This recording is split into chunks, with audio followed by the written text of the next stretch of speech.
Chapter 20.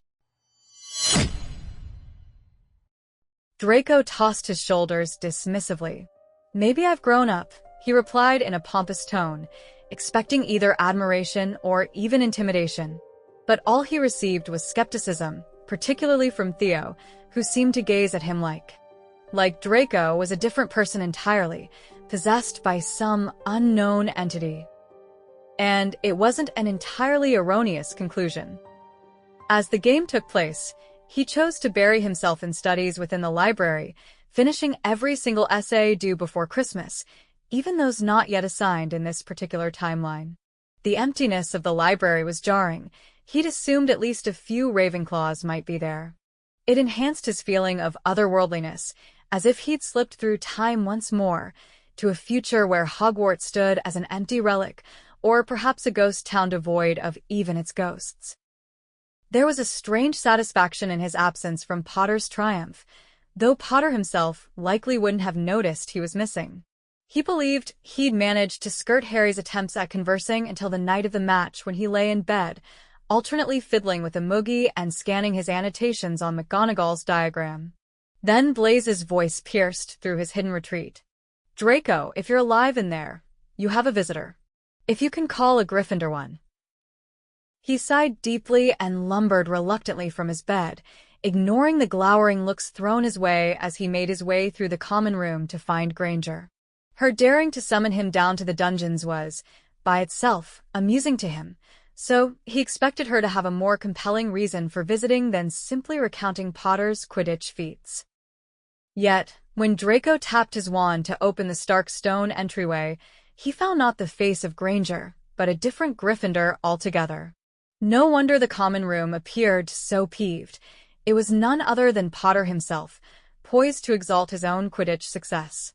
Dressed still in his Quidditch attire, his scarlet and gold collar glaringly vibrant against a muted dungeon stone, as clashing as fiend fire. "Potter," Draco spat in sheer embarrassment. "What in Salazar's name are you doing here?"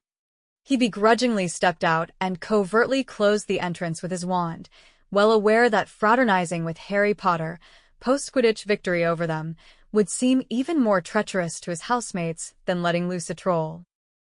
"I wanted to talk about the Quidditch match," Potter confessed, turning Draco's worst fears into reality. "There's a lot to discuss," and Draco simmered quietly. "Enough to land me in every Slytherin's bad books for having you here? Yes, you caught the snitch like some circus act, bravo.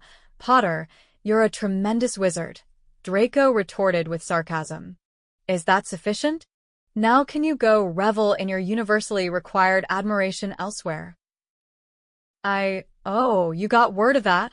Potter mumbled, awkwardly scratching his head as if to feign modesty. "No, Draco, that's not the point. I've got so much more to say. It's about why my broom went haywire.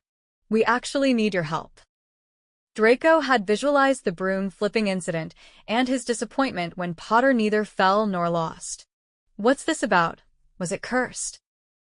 "That's what Ron and Hermione think." Potter lowered his voice, as though Draco was the ideal confidant for the chosen one. Perhaps he was tired of sharing a single rationale with two other Gryffindors. They saw it being hexed, despite Hagrid dismissing the idea any teacher would dare, but they were certain, and Hermione halted Snape because he's after what the dog is protecting in that chamber.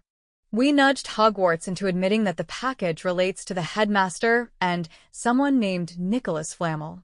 "Snape," Draco growled, a cold anger welling up that made Potter's Quidditch silhouette appear grotesquely twisted and devious. "You think Snape's the one cursing you, trying to end you?" Hermione witnessed it. Potter insisted, as if that made it unquestionable. "So now we know he's scheming, and as he confides in you, you could monitor him, to learn his motives about me. You're suggesting," Draco cut him off, his grip on his wand tightening, "that I should surveil Professor Snape for your sake?"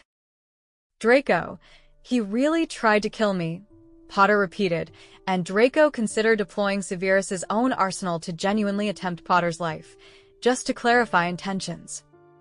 "And are you certain it was him, not another of our instructors?" Draco demanded, trying to cool his demeanor and resist an impulsive attack on the boy who lived at the Slytherin threshold. If it only seemed to come from that general area, how can it be definitively Snape and not anyone else? Like Quirrell, his jumpiness seems awfully suspicious. Having been aggravated to the point of possibly spilling secret insights, the least Potter could do was entertain such dubious notions.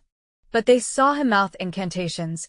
He was in the halls by the dog's lair on Halloween, plus he harbors this baseless grudge, and my scar throbbed the first time I looked at him. Also, Draco, he attended Hogwarts with your father, correct? You mention your father's ties to Voldemort. They were Slytherins together. Ron believes Snape aligned with those dark forces too, though Hermione urges caution. Draco, do you know anything? Draco found himself in a predicament that required careful consideration of his words. He could have mentioned that his father only shared 1 year at Hogwarts with Severus or falsely claimed, as Severus's godchild, the privilege of denying any connections to the Death Eaters.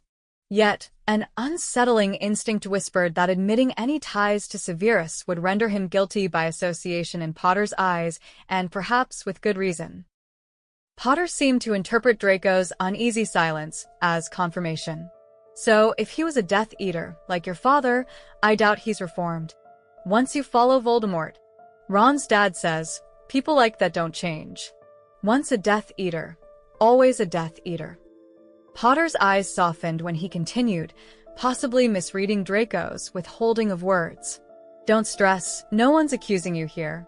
Just because your family has a certain reputation doesn't mean you're like that. You're different, I get that. No one thinks you're a Death Eater. Draco swept his wand upwards. Get out of my face.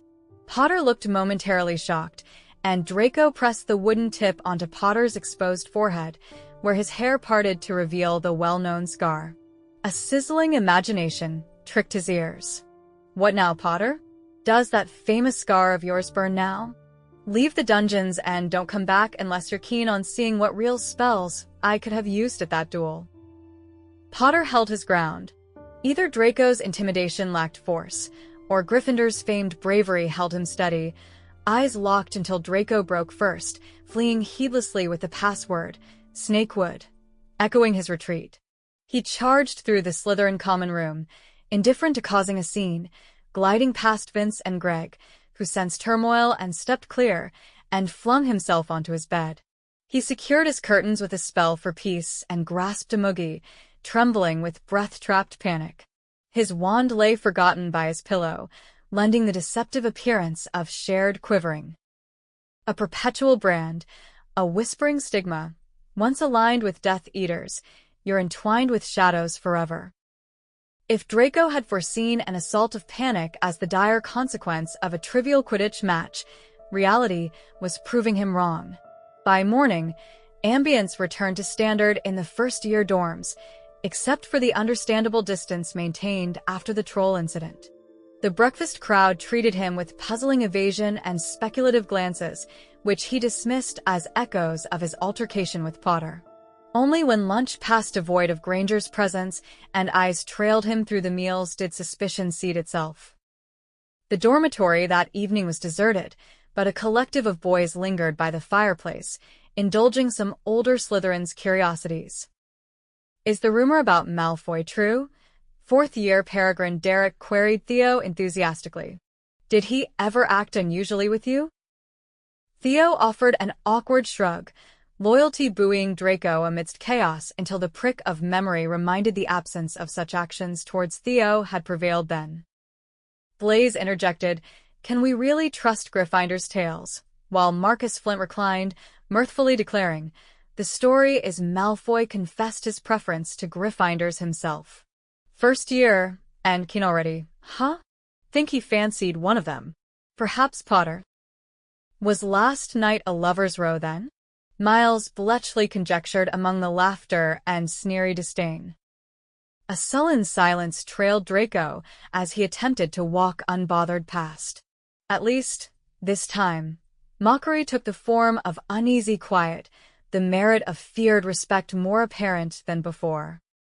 Recalling a childish impulse, Draco envisioned a boisterous return, threatening with the Malfoy troll. Yet steps rushed him elsewhere, an unstoppable march towards Gryffindor Tower, seeking entry and confrontation if resisted. Granger, he surmised, would share intel on blame, drawing him a bittersweet conclusion. It wasn't her betrayal, it was his anger-induced slip to Potter and Weasley about his truth. A glimmer of relief mingled with rage, urging destructive spells against anything daring proximity. He found himself approaching the locked Quidditch shed, its charms no match for a simple Alohomora, seizing a broom with resolve. Despite potential capture and disciplinary retributions, not less pleasant than potions tutoring, the emptiness promised by a Sunday evening field enchanted him, sweet temporary escape from lurking whispers and accusations. Anywhere besides confronting the idea that he had made an irreversible mess of his life, perhaps even more disastrously than during his initial school year. He'd wrecked everything through the most egregious mistake of all his conceivable blunders, putting his faith in Gryffindors, especially trusting Potter. Thanks for listening.